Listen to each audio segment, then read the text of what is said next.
Iran ഇനിയൊരു പരമോന്നത നേതാവ് ഉണ്ടാവില്ല. ആരെ പ്രഖ്യാപിച്ചു കഴിഞ്ഞാലും നിമിഷങ്ങൾക്കകം ഞങ്ങൾ തീർത്തിരിക്കുമെന്ന് നെതന്യാഹുവിന്റെ ഒളിത്താവളം ഞങ്ങൾക്കറിയാം. വേണ്ട സമയത്ത് വേണ്ടതുപോലെ ചെയ്യാൻ ഒരുങ്ങിയിരിക്കുന്ന ഇറാന്റെ IRGC. ആയത്തുള്ള അലി ഖാംനയുടെ ഫത്വ, അതായത് നമ്മൾക്ക് ഒരിക്കലും ആണവായുധം ആവശ്യമില്ല, ആണവായുധം മനുഷ്യരാശിക്ക് തന്നെ വിനാശമാണ്, അതുകൊണ്ട് നമ്മൾ ആണവായുധം ഉണ്ടാക്കില്ല എന്നായിരുന്നു. ഈ സമയം ഇന്ന് നമ്മുടെ മുമ്പിൽ ആയത്തുള്ള അലി ഖാംനി ജീവനോടില്ല. ആ ഫത്വ മാറ്റി എഴുതാൻ ഞങ്ങൾ റെഡിയാണെന്ന് ഇറാൻ. ഏത് സമയവും ഒരു ആണവായുധം നിർമ്മിക്കുക അല്ലെങ്കിൽ നിർമ്മിച്ചു വെച്ചിട്ടുള്ള ആണവായുധം ഉണ്ടെങ്കിൽ അത് പ്രയോഗിക്കാനും ഞങ്ങൾ മുതിരും എന്നാണ് ഇറാന്റെ വക്താവ് ഇപ്പം പറഞ്ഞിട്ടുള്ളത്. ഒരാൾക്ക് പോലും തൊടാൻ പറ്റില്ല എന്ന് US പറഞ്ഞിട്ടുള്ള US-ന്റെ ഒരു മിസൈൽ ഇന്റർസെപ്റ്റർ വാർഷിപ്പിനെ കടലിൽ മുക്കിയിരിക്കുകയാണ് ഇപ്പോൾ IRGC. ഇതേ സമയം തന്നെ ഖത്തറിൽ ഉണ്ടായിട്ടുള്ള 2.5 ബില്യൺ USD കൊണ്ട് നിർമ്മിച്ചിട്ടുള്ള റഡാർ സിസ്റ്റം കംപ്ലീറ്റ്ലി IRGC തകർത്ത് കളഞ്ഞതായിട്ടും നമ്മൾ കണ്ടു. GCCയിൽ ഉടനീളമുള്ള US കോൺസുലേറ്റുകൾ എല്ലാം ഒന്നൊന്നായിട്ട് ഇറാൻ തകർത്തുകൊണ്ടിരിക്കുന്ന മറ്റൊരു വാർത്തയെ നമ്മൾ കണ്ടു.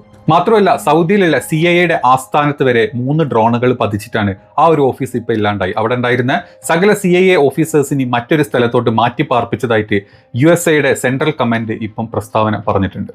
ഇതേസമയം ഇറാൻ്റെതെന്ന് സംശയിക്കുന്ന ഒരു കപ്പൽ ശ്രീലങ്കൻ ഉൾക്കടലിൽ ആരുടെയോ ഒരു അറ്റാക്ക് കൊണ്ട് മുങ്ങി എന്നുള്ളൊരു വാർത്തയും വരുന്നുണ്ട്. 101 പേരോളം കാണാതായി, 80ഓളം പേര് ആ കപ്പലിൽ നിന്ന് രക്ഷപ്പെട്ടതായിട്ടുള്ള റിപ്പോർട്ടുകളും പുറത്തോട്ട് വരുന്നുണ്ട്.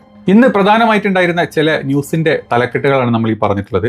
ഇന്നത്തെ ഈ ഒരു വീഡിയോ അല്ലെങ്കിൽ ഈ ന്യൂസ് കണ്ട ആളുകൾ പലരും ഉണ്ടാവും മതി. പക്ഷേ കണ്ട് നിങ്ങൾക്ക് ഇഷ്ടപ്പെടുന്നെങ്കിൽ തുടക്കത്തിൽ തന്നെ ലൈക്ക് ചെയ്തിട്ട് തന്നെ വീഡിയോ കാണാൻ ട്രൈ ചെയ്യുക. കൂടുതൽ ആളുകളിലേക്ക് ഈ ഒരു യുദ്ധത്തിന്റെ അപ്ഡേറ്റ് അല്ലെ എന്താണ് അവിടെ യഥാർത്ഥത്തിൽ നടക്കുന്നത് എന്നുള്ള അപ്ഡേറ്റുകൾ എത്തുന്നതിന് വേണ്ടിയിട്ടാണ് പറയുന്നത്. നമുക്ക് നേരെ വീഡിയോയിലോട്ട് പോകാം.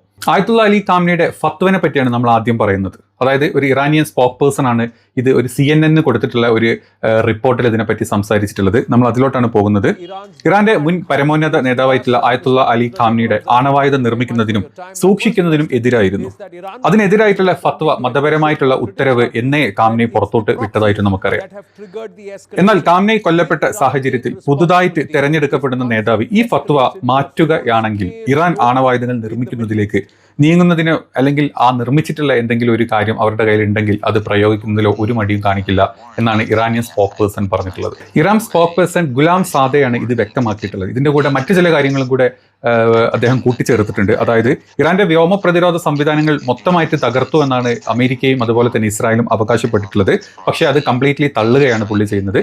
അദ്ദേഹം പറയുന്നത്, അതായത് ഇറാൻ അല്ലെങ്കിൽ ഇസ്രായേലും അതുപോലെ തന്നെ അമേരിക്കയും തകർത്തു എന്ന് പറയുന്ന ഇത്തരത്തിലുള്ള ഇറാന്റെ അസംബ്ലികളും അതുപോലെ തന്നെ ഇറാന്റെ സൈനിക കേന്ദ്രങ്ങളും തകർത്തു എന്ന് പറഞ്ഞത് ഒഴിഞ്ഞു കിടക്കുന്ന ബിൽഡിങ്ങുകൾ മാത്രമാണ്.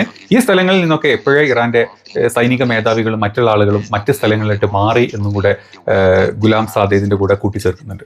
മാത്രമല്ല ഗൾഫ് രാജ്യങ്ങളെ ഇതിലോട്ട് വലിച്ചയക്കാൻ ഇറാൻ ഒരിക്കലും ആഗ്രഹിക്കുന്നില്ല. ഇറാൻ ആക്രമിച്ചിട്ടുള്ളത് അമേരിക്കയുടെ ഉടമസ്ഥതയിലുള്ള അല്ല അമേരിക്കയുടെ ബേസുകളിലോട്ടും അല്ലെങ്കിൽ അമേരിക്കൻ എംബസി കോൺസുലേറ്റുകൾക്കും മാത്രമാണ് ഇറാന്റെ ആക്രമണങ്ങളുള്ളത്. മറ്റ് ആക്രമണങ്ങൾ അഴിച്ചുവിടുന്നത് അമേരിക്കയുടെ തന്നെ അല്ലെങ്കിൽ ഇസ്രായേലിന്റെ തന്നെ മൊസാദ് പോലുള്ള മറ്റ് ചാര സംഘടനകളുടെ പ്ലാനുകളാണെന്നാണ് പറയുന്നത്. ഇതിന്റെ ഭാഗമായിട്ട് മറ്റ് ചില വീഡിയോകൾ ഇപ്പം പുറത്തോട്ട് വരുന്നുണ്ട്. കാരണം UAE എടുത്തു കഴിഞ്ഞപ്പോൾ UAE പല സ്ഥലങ്ങളിലോട്ടും വരുന്ന ആക്രമണങ്ങൾ ഇറാന്റെ സൈഡിൽ നിന്ന് പോലെയല്ല, വളരെ ദിശ മാറി വരുന്ന പലതരം മിസൈലുകൾ കാണുന്നുണ്ട്. ഇതൊക്കെ ഒരിക്കലും ഇറാന്റെ സൈഡിൽ നിന്ന് അല്ലെങ്കിൽ ഇറാന്റെ ഒരു ഭൂപ്രകൃതി വെച്ചിട്ട് ഇറാന്റെ ഓപ്പോസിറ്റ് ഭാഗത്തു നിന്ന് വരുന്ന പല മിസൈലുകളും US എംബസിക്കും അതല്ലെങ്കിൽ US മറ്റ് തന്ത്രപ്രധാനമായ സ്ഥലങ്ങളിലോട്ടും ആക്രമിക്കപ്പെടുന്നതായിട്ട് കാണുന്നുണ്ട്. ഇത്തരത്തിലുള്ള കാര്യങ്ങൾ മൊസാദിന്റെ സൈഡിൽ നിന്ന് അല്ലെങ്കിൽ മൊസാദ് പ്ലാൻ ചെയ്ത് മറ്റ് അല്ലെങ്കിൽ അറബ് കൺട്രീസിനെ തമ്മിലടുപ്പിക്കാൻ വേണ്ടിയിട്ടുള്ള തരത്തിലുള്ള ആക്രമണങ്ങളാണെന്നാണ് പലരും ഇപ്പം പല ആളുകൾ ഇതിനെ വ്യക്തമാക്കി മുന്നോട്ട് വന്നിട്ടുള്ളത്. ഇത് നമ്മൾ ഇന്നലത്തെ നമ്മുടെ വീഡിയോയിൽ നമ്മൾ പറഞ്ഞിട്ടുണ്ടായിരുന്നില്ലേ, മൊസാദിന്റെ ആക്രമണങ്ങൾ എത്രത്തോളം ടക്കിൾ കാസൻ അതിനെ പറ്റിയുള്ള ഫുൾ ഡീറ്റെയിൽസ്, അവിടെ നിന്ന് അറസ്റ്റ് ചെയ്ത ആളുകളുടെ ഡീറ്റെയിൽസ് വരെ ഇന്നലത്തെ പുള്ളിയുടെ ഒരു വീഡിയോയിൽ പുറത്തു വെച്ചിട്ടുണ്ട്. നമ്മളതിന്റെ ചെറിയ ക്ലോസപ്പ് ഭാഗങ്ങൾ മാത്രം ഇന്നലത്തെ വീഡിയോയിൽ കൊടുത്തിട്ടുണ്ട്. കണ്ടു കഴിഞ്ഞാൽ നിങ്ങൾക്ക് മനസ്സിലാവും. അപ്പം ഇതായിരുന്നു ആദ്യത്തെ ഒരു പ്രതികരണം. ഇനി മറ്റ് കാര്യങ്ങളോട്ട് നോക്കിക്കഴിഞ്ഞാൽ ഇന്ത്യൻ മഹാസമുദ്രത്തിൽ വെച്ചിട്ട് അമേരിക്ക നാവികസേനയുടെ ഒരു ഡിസ്ട്രോയർ തങ്ങൾ തകർത്തതായിട്ടാണ് ഇറാന്റെ IRGC അവകാശപ്പെട്ടിട്ടുള്ളത്. അതായത് ഖത 380 എന്ന് പറഞ്ഞിട്ടുള്ള അതുപോലെ തന്നെ തലയ്യ എന്നീ അത്യാധുനിക മിസൈലുകൾ ഉപയോഗിച്ചിട്ടാണ് ഈ ആക്രമണം നടത്തിയത് എന്ന് അവകാശപ്പെടുന്നുണ്ട്. ഈ 1,00,000 ടൺ ഭാരമുള്ള അമേരിക്കയുടെ USS എബ്രഹാം ലിങ്കൺ എന്ന എയർക്രാഫ്റ്റിനെയും ഞങ്ങൾ ലക്ഷ്യം വെച്ചിട്ടുണ്ട്. അതിൽ 4ഓളം മിസൈലുകൾ, ഖൈബർ പോലത്തെ 4ഓളം മിസൈലുകൾ ഞങ്ങൾ ആക്രമണത്തിനായിട്ട് ഉപയോഗിച്ചിട്ടുണ്ട് എന്നും കൂടെ ചൂണ്ടിക്കാണിക്കുന്നുണ്ട്. അത് 2 മാസം മുമ്പും ആ വാർത്ത വന്നിട്ടുണ്ട്. പക്ഷേ ഇപ്പം US ആർമി ഇത് തള്ളിക്കളഞ്ഞിട്ടുണ്ടെങ്കിലും ഇറാന്റെ IRGC വളരെ വ്യക്തമായിട്ട് ഈ ഒരു കാര്യം മുന്നോട്ട് വീണ്ടും ഇന്ന് വെക്കുന്നതായിട്ട് നമ്മൾ കണ്ടിട്ടുണ്ട്. ഇനി അതല്ലാണ്ട് മറ്റു ചില കാര്യം, നെതന്യാഹുവിനുള്ള മുന്നറിയിപ്പ് IRGC കൊടുത്തതായിട്ടാണ്. ഇസ്രായേൽ പ്രധാനമന്ത്രി നെതന്യാഹുവിന്റെ ഓരോ നീക്കങ്ങളും തങ്ങൾ നിരീക്ഷിച്ചു വരികയാണെന്നും അദ്ദേഹത്തിന്റെ കൃത്യമായ ലൊക്കേഷൻ തങ്ങൾക്കറിയാമെന്നും ഇറാന്റെ ഒരു മുതിർന്ന ഉപദേഷ്ടാവായിട്ടുള്ള മേജർ ജനറൽ യഹ്യ റഹീം സഫാരിയാണ് ഈ കാര്യങ്ങൾ ഇന്ന് പുറത്തോട്ട് പറഞ്ഞിട്ടുള്ളത്.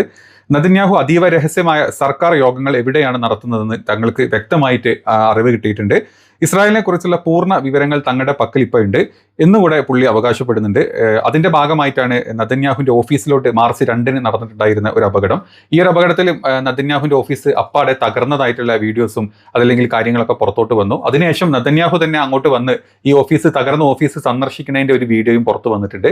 ഇതുപോലെ നെതന്യാഹു എവിടെ വിളിച്ചിരുന്നാലും ഞങ്ങളൊക്കെ അവിടെ എത്തും, ഞങ്ങളുടെ മിസൈലുകൾ അവിടേക്ക് എത്തും, അത് അധികം വൈകാണ്ട് തന്നെ അതിനൊരു തീരുമാനം ഉണ്ടാക്കുന്നു എന്നുകൂടെ ഈ ഒരു ഇറാന്റെ IRGCയുടെ യഹ്യ റഹീം പുറത്തോട്ട് വ്യക്തമാക്കി പ്രസ്താവന പറഞ്ഞിട്ടുണ്ട്. അതുപോലെ തന്നെ മാർച്ച് 3 ഇറാൻ നടത്തിയിട്ടുള്ള പലതരത്തിലുള്ള മിസൈൽ ഡ്രോൺ ആക്രമണങ്ങളിൽ ഇസ്രായേലിന്റെ പല സ്ഥലങ്ങളിലും വൻ നാശനഷ്ടങ്ങളും ആളപായങ്ങളും ഉണ്ടായിട്ടുണ്ട് എന്നും കൂടെ ഈ ഒരു പ്രസ്താവനയിൽ അവർ പറയുന്നുണ്ട്. ഇറാന്റെ വിദേശകാര്യ മന്ത്രാലയം വ്യക്തമാക്കുന്നുണ്ട്. ഇനി അത് മാത്രമല്ല, നെതന്യാഹുവിന്റെ ഒരു പ്രസ്താവന എന്ന് വന്നിട്ടുണ്ട്, ഇറാൻ ആരെ ഇനി ഒരു പരമോന്നത നേതാവായിട്ട് തെരഞ്ഞെടുത്ത് കഴിഞ്ഞാലും ഞങ്ങൾ അവരെല്ലാവരെയും വധിച്ചിരിക്കും, അല്ലെങ്കിൽ ഞങ്ങൾ അയാളെ ജീവനോടെ വെച്ചേക്കില്ല എന്നും കൂടെ പറഞ്ഞിട്ടുണ്ട്.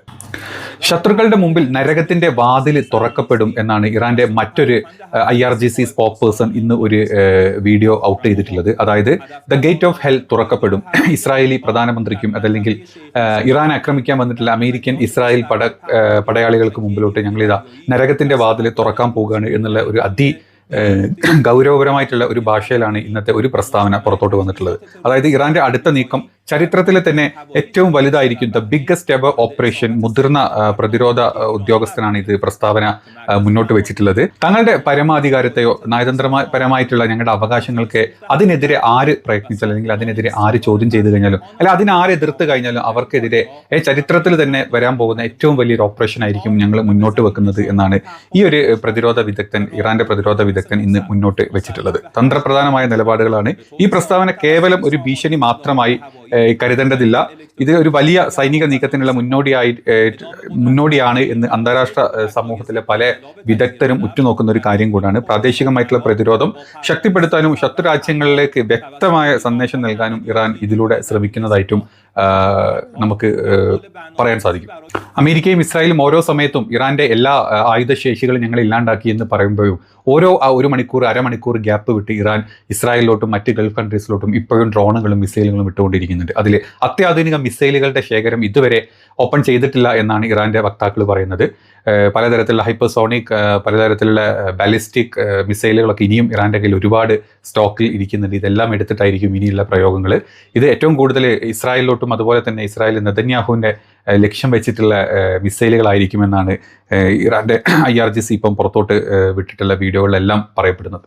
റിയാദിൽ അമേരിക്കൻ CIA ആസ്ഥാനത്തോട്ട് വന്നിട്ടുള്ള അപകടം അല്ലെങ്കിൽ ഡ്രോൺ ആക്രമണങ്ങളുടെ വീഡിയോ നമ്മൾ കണ്ടിട്ടുണ്ട്. അതായത് റിയാദിലെ US എംബസി കോമ്പൗണ്ടിൽ CIAയുടെ സ്റ്റേഷന് നേരെ ഇറാന്റെ ഡ്രോൺ ആക്രമണം ഉണ്ടായിട്ടുണ്ട്. 2 ഡ്രോണുകളാണ് എംബസിയിൽ പതിച്ചതായിട്ട് ഇതിനെപ്പറ്റി പറയുന്നത്. തീപിടുത്തവും നാശനഷ്ടങ്ങളും ഉണ്ടായിട്ടുണ്ട് എന്ന് സൗദി പ്രതിരോധ മന്ത്രാലയം അതിന്റെ സ്ഥിരീകരണവും മുന്നോട്ട് വന്നിട്ടുണ്ട്. ഡ്രോൺ പതിച്ചതിനെ തുടർന്ന് എംബസിയുടെ മേൽക്കൂരകൾ മൊത്തമായിട്ട് തകർന്നു എന്നാണ് പറയപ്പെടുന്നത്. എംബസി ഉദ്യോഗസ്ഥരോട് സുരക്ഷിത സ്ഥാനങ്ങളിലോട്ട് തുടരാൻ അല്ലെങ്കിൽ അവിടുന്ന് മാറാൻ ഉള്ള നിർദ്ദേശവും കിട്ടിയിട്ടുണ്ട്. അതുപോലെ തന്നെ റിയാദ്, ജിദ്ദ, ദമാം എന്നിവിടങ്ങളിൽ US പൗരന്മാർക്ക് ജാഗ്രതാ നിർദ്ദേശവും അവരെത്രയും പെട്ടെന്ന് തിരിച്ച് നാട്ടിലോട്ട് എത്തിക്കാനുള്ള സൈനിക ഫ്ലൈറ്റുകളും അതുപോലെ തന്നെ മറ്റ് ചാർട്ടേഡ് ഫ്ലൈറ്റുകളും അറേഞ്ച് ചെയ്തതായിട്ട് ഇന്നലെ തന്നെ മാർക്കോ റൂബിയോ ഒരു പ്രസ്താവന നൽകിയിട്ടുണ്ട്. അപ്പം സൗദിക്ക് ഇതിലുള്ള അതൃപ്തി എന്ന് പറഞ്ഞു കഴിഞ്ഞാൽ സൗദിയിലോട്ട് അല്ലെങ്കിൽ സൗദി വിചാരിക്കുന്നത് പോലെ അല്ലെങ്കിൽ ഖത്തർ, UAE ഒന്നും വിചാരിക്കുന്ന പോലെയല്ല. ഇറാന്റെ ആക്രമണങ്ങൾ മുൻകൂട്ടി പറഞ്ഞ് എവിടെ ചെയ്യുമെന്ന്, അതല്ലാത്ത ഏതൊരു ആക്രമണങ്ങളും അവിടെ വരുന്നത് അത് CIA അല്ലെങ്കിൽ മൊസാദിന്റെ അല്ല അമേരിക്കയുടെയും ഇസ്രായേലിന്റെയും തന്നെ ആസൂത്രിതമായിട്ടുള്ള അറ്റാക്കുകളാണെന്നും കൂടെ ഇറാൻ ഇതിൽ കൂട്ടിച്ചേർക്കുന്നുണ്ട്.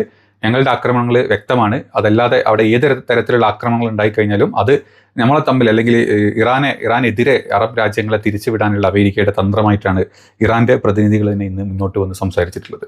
ഇതേ സമയത്ത് തന്നെ ഖത്തറിലെ അമേരിക്കയുടെ തന്നെ ഏറ്റവും വില കൂടിയ 2.5 ബില്യൺ USD വില വരുന്ന റഡാർ സിസ്റ്റങ്ങളെ കംപ്ലീറ്റ്ലി തകർത്തതായിട്ടുള്ള ന്യൂസുകൾ നമ്മൾ ഇന്നലെ മുതൽ കാണുന്നുണ്ട്. അതിൻ്റെ കൂടുതൽ ഫുട്ടേജുകളും വീഡിയോസും ഇപ്പം പുറത്തോട്ട് വരുന്നുണ്ട്.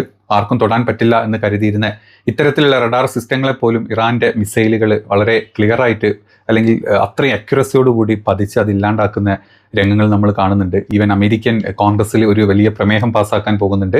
അതിൽ പറഞ്ഞിട്ടുള്ളത്, അതായത് അമേരിക്കയ്ക്ക് ഒരിക്കലും ഇഷ്ടപ്പെടാതില്ല, അമേരിക്കയുടെ താല്പര്യങ്ങൾക്ക് അതീതമായിട്ട് ട്രംപിന്റെ ഒറ്റ താല്പര്യത്തിന് നെതന്യാഹുവിന് വേണ്ടിയിട്ട് ഈ ഒരു യുദ്ധത്തിലോട്ട് അമേരിക്കനെ വലിച്ചയച്ചിട്ടതാണ്. ഇതിനെതിരെ അല്ല, അമേരിക്കൻ കോൺഗ്രസിന്റെ സപ്പോർട്ട് ഇല്ലാതെ ഇതിനെതിരെ പ്രവർത്തിച്ചതിനാണ് ഇത്തരത്തിലൊരു പ്രമേയം പാസ്സാക്കാൻ അമേരിക്കൻ സെനറ്റിലെ അംഗങ്ങൾ ഇപ്പം തീരുമാനിച്ചിട്ടുള്ളത്. അതുമാത്രമല്ല, ഈ ഒരു പ്രമേയം ചിലപ്പം എന്താ പറയുക, ആളുകളുടെ ഭൂരിപക്ഷത്തിന്റെ ഇത് നോക്കുകയാണെങ്കിൽ ഈ ഒരു പ്രമേയം പാസ്സാവാനുള്ള ചാൻസസ് വളരെ കുറവാണ്. പക്ഷേ അമേരിക്കയിലെ ഒരു വലിയ വിഭാഗം ഇതിനെതിരെ, ഈ ഒരു യുദ്ധത്തിനെതിരെ നിൽക്കുന്നുണ്ട്. ഇത് നെതന്യാഹുവിന് വേണ്ടി ട്രംപ് സ്വന്തം താല്പര്യത്തിന് അല്ലെങ്കിൽ മറ്റു പലതും മറച്ചു വെക്കുന്നതിന് വേണ്ടിയിട്ട് ട്രംപിന്റെയും നെതന്യാഹുവിന്റെയും ഒരു ഗെയിം പ്ലാൻ മാത്രമാണ് ഈ യുദ്ധം. ഇത്രയും നിരപരാധികളെ കൊന്ന് മറ്റൊരു രാജ്യത്തിന്റെ പരമോന്നത അധികാരത്തിലോട്ട് കൂടിച്ചെല്ലുന്നത് എന്നാണ് ഒരുപാട് വിദഗ്ധർ ഇപ്പം അഭിപ്രായപ്പെട്ടിട്ടുള്ളത്. മാത്രമല്ല, നെതന്യാഹുവിന് ഈ വരുന്ന ഒക്ടോബറിൽ വരുന്ന ഇലക്ഷൻ സമയത്ത് അല്ലെങ്കിൽ തനിക്കേറ്റ പ്രതിച്ഛായ മങ്ങലേറ്റിട്ടുണ്ടെന്ന് എല്ലാവർക്കും അറിയാം. അത് തിരിച്ചു പിടിക്കാൻ ഇറാനെതിരെയുള്ള ആ ഒരു പാരമ്പര്യ ശത്രുത അല്ലെങ്കിൽ ആ ഒരു വൈരാഗ്യം കൂടുതൽ ആളുകളിലോട്ട് കത്തിപ്പടർത്തി ഞാൻ യുദ്ധം ചെയ്യുന്ന ആളാണ് എന്ന് തീരുമാനിക്കാനും ഈ വരുന്ന ഒരു ഇലക്ഷൻ പിടിച്ചു നിൽക്കുന്നതിന് വേണ്ടിയും, മാത്രമല്ല നാലോളം ക്രിമിനൽ കേസുകളിൽ പ്രതിയായിട്ടുള്ള അതിൻ്റെ വിചാരണ തടഞ്ഞു നിർത്താൻ വേണ്ടിയിട്ടും, പിന്നെ ഇൻ്റർനാഷണൽ കോർട്ടിൽ 124 രാജ്യങ്ങളിലോട്ട് വിലക്കേർക്കപ്പെട്ട് ഈ പറഞ്ഞ സ്ഥലങ്ങളിൽ എവിടെ ഇറങ്ങിക്കഴിഞ്ഞാൽ അറസ്റ്റ് വാറൻ്റ് ഉള്ളവരെയുള്ള നെതന്യാഹുവിൻ്റെ പ്രതിച്ഛായ തിരിച്ചു പിടിക്കാൻ സ്വയം ഉണ്ടാക്കിയിട്ടുള്ള ഒരു യുദ്ധമാണെന്നും, പിന്നെ ഇതിൻ്റെ പിന്നിൽ മറ്റ് പല രീതിയിലുള്ള ആളുകളുടെയും വലിയ സമ്പന്നരുടെയും കൈകളുണ്ട് എന്നുള്ളതൊക്കെയാണ് ഇപ്പം നമ്മൾക്ക് പുറത്തോട്ട് വരുന്ന വിദഗ്ധരായിട്ടുള്ള പലരും പുറത്തോട്ട് വരുന്ന അല്ലെങ്കിൽ പല നിഗമനങ്ങളുമായിട്ട് പുറത്തോട്ട് വരുന്നത്. അപ്പം ഈ യുദ്ധത്തിൻ്റെ അടിസ്ഥാനം ഇതൊക്കെയാണ്. ഇന്നിപ്പോൾ ഇതുവരെ ഉണ്ടായിട്ടുള്ള പ്രധാനപ്പെട്ട സംഭവങ്ങളാണ് നമ്മൾ ഈ സംസാരിച്ചിട്ടുള്ളത്. കൂടുതൽ വാർത്തകളും കാര്യങ്ങളൊക്കെ ഉണ്ടെങ്കിൽ നമ്മൾ അപ്ഡേറ്റ് ചെയ്യും, നമുക്ക് ലൈവിൽ സംസാരിക്കാം. അതല്ലാതെ ഇത്തരത്തിലുള്ള ഷോർട്ട് വീഡിയോയിൽ നമുക്ക് കാര്യങ്ങളെപ്പറ്റി സംസാരിക്കാം. അപ്പോൾ അടുത്ത വീഡിയോയിൽ കാണാം.